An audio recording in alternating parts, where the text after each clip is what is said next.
மகாபிரிவாஷன் ஸ்ரீ லலிதா ரகசிய சகஸ்ரநாமத்தில் வாக்தேவதைகள் அம்பிகையின் நாமங்களாக சொல்லிக்கொண்டு நடேஸ்வரி என்று அந்த நடேஸ்வரின் ஈஸ்வரியாக இருக்கிறாள் என்று சொன்னார்கள் இல்லையா?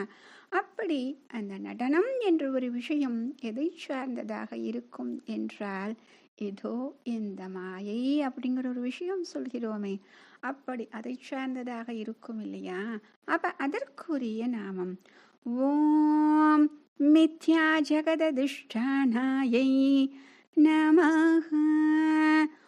ஓம் மித்யா ஜகததிஷ்டானாயை நமஹ.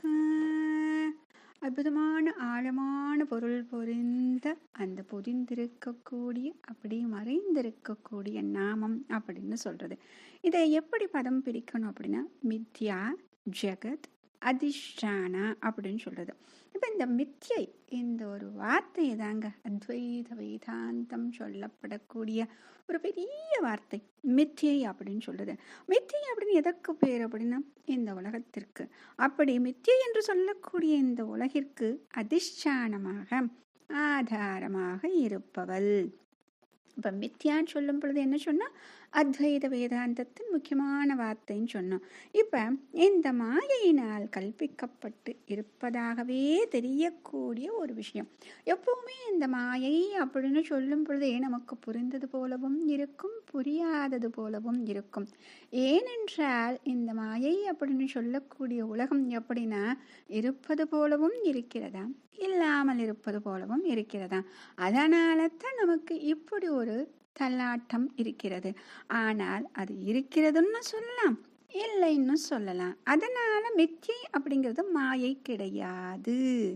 அப்ப என்னாச்சு, மாயையினால் உண்டாக்கப்பட்ட அதற்கான தன்மைகளுடன் உடையது. ஒரு கற்பனைன்னு வச்சுக்கோங்க, ஒரு இல்யூஷன். அப்படி இருக்கிறது போலவும் இருக்கு, இல்லாமல் இருப்பது போலவும் இருக்கும். இந்த ரெண்டு நிலைகள் சொல்றோம் இல்லையா, இந்த ரெண்டு நிலைகளுமே இந்த மாயைக்கு உண்டு. ஒரு உதாரணம் சொல்லணும் அப்படின்னா, ஒரு மண்பானை. இந்த மண்பானை எதனால் செய்யப்பட்டது? களிமண்ணினால் செய்யப்பட்டது. சரி, இப்ப இந்த மண்பானையை பார்க்கும் பொழுது அந்த வடிவத்தை வைத்து நாம் பானை அப்படின்னு சொல்றோம். இப்ப நம்ம கண்ணுக்கு என்ன தெரியுது? பானை தான் தெரிகிறதே தவிர அதன் மூலப்பொருளான மண் நம் கண்ணுக்கு தெரிவது கிடையாது. இப்ப அதே பானை உடைந்திருக்கும் பொழுது மண் தான் நம்முடைய கண்ணுக்கு தெரிகிறதே தவிர அந்த வடிவம் அப்படின்னு சொல்லக்கூடிய அந்த பானை தெரிவது கிடையாது.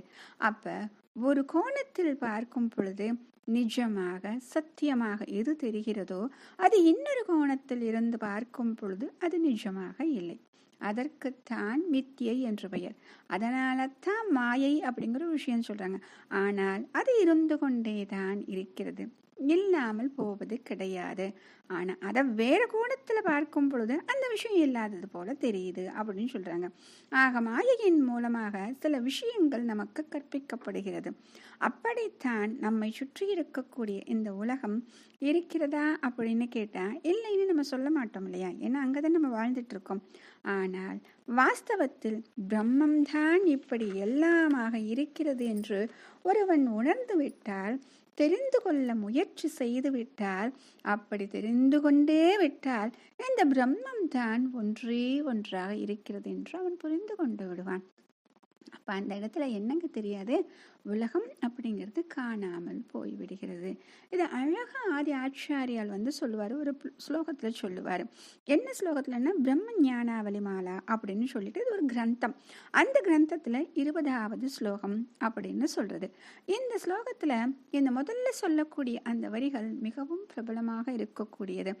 பிரம்ம சத்தியம் ஜெகன் மித்யா ஜீவோ பிரம்மைவ ந பரக அப்படின்னு சொல்றது இந்த முதல் வரி. அடுத்தது என்ன வரி அப்படின்னா, அனேன வேத்யம் சச்சாஸ்திரமிதி வேதாந்த டிண்டமிகே அப்படின்னு சொல்றாங்க. அனேன வேத்யம் சச்சா திரமிதி வேதாந்த டிண்டிமக அப்படின்னு சொல்லிடுறாங்க. அப்ப இந்த முதல்ல சொல்லக்கூடிய பிரம்ம சத்தியம் ஜெகன் மித்யா, இதுதான் ரொம்ப முக்கியம். பிரம்ம சத்தியம் ஜெகன் மித்யா ஜீவோ பிரம்மைவ ந பரக அப்படின்னு சொல்றது. இந்த பிரம்மம் ஒன்றுதான் சத்தியம், அந்த பிரம்மம் மட்டும்தான் சத்தியமாக இருக்கிறது. ஜெகத் என்னும் உலகம் மித்தியாக இருக்கிறது அப்படின்னு சொல்றது ஜெகன் மித்யா அப்படின்னு சொல்றது. அடுத்தது என்ன சொல்றாங்க, ஜீவோ பிரம்மைவ ந பரகம். இந்த ஜீவனும் பிரம்மமும் வேறு வேறு கிடையாது, இரண்டும் ஒன்றுதான். அப்ப ரெண்டுக்கும் வித்தியாசம் கிடையாது. இந்த உயர்ந்த தத்துவம் தான் வேதாந்த வாக்கியமாக சொல்லக்கூடிய தத்துவமசி அப்படின்னு சொல்றது. நீயே அது என்பதை அறிந்து கொள் அப்படின்னு சொல்லுது. இதைதான் திருமூலர் அழகா சொல்லியிருப்பார்.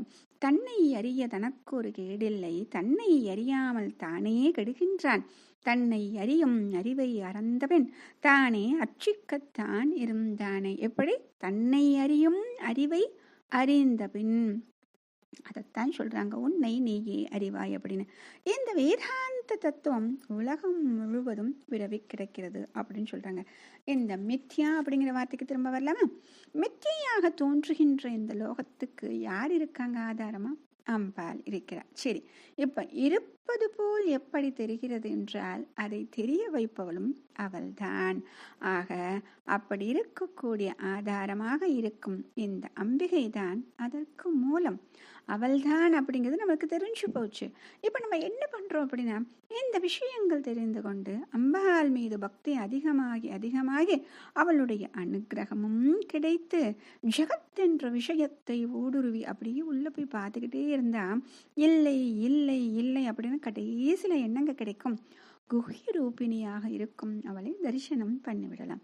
அப்படி பண்ணிட்டோம் அப்படின்னா இந்த ஜெகத் என்ற விஷயம் யாருன்னு தெரியும்? அம்பாள் அப்படிங்கிறது தெரிஞ்சிடும். இப்ப மற்ற காரியங்களை பார்க்கும் பொழுதும் நமக்கு என்ன தோணும் அப்படின்னா, அங்க காரியங்களும் தெரியாது, உலகமும் தெரியாது, அங்கும் அந்த அம்பாள் தான் அதை நடத்துகிறாள் அப்படின்னு தெரிஞ்சிடும். ஆக இந்த ஜெகத் அப்படிங்கிறது ஏதோ ஒரு மூலையில் இருக்கு அப்படிங்கிறது மட்டும் அந்த புரிதல் நமக்கு ஏற்பட்டுறது. அதனால தான் லீலா கிளிப்த பிரம்மாண்ட மண்டலான்னு சொன்னோம் இல்லையா? இப்படி அந்த லீலைகளை எல்லாம் அவள் புரிந்து கொண்டு இருக்கிறாள் அப்படின்னு. ஜெகத் வேணாம் மித்தியாக இருக்கலாம், ஆனால் இருக்கிறது இல்லை என்ற இரண்டு நிலைகளிலும் ஆதார சக்தியாக இவள் மட்டும் தான் இருக்கிறாள் என்பதுதான் உண்மை. மகா பெரியவா சரணம்.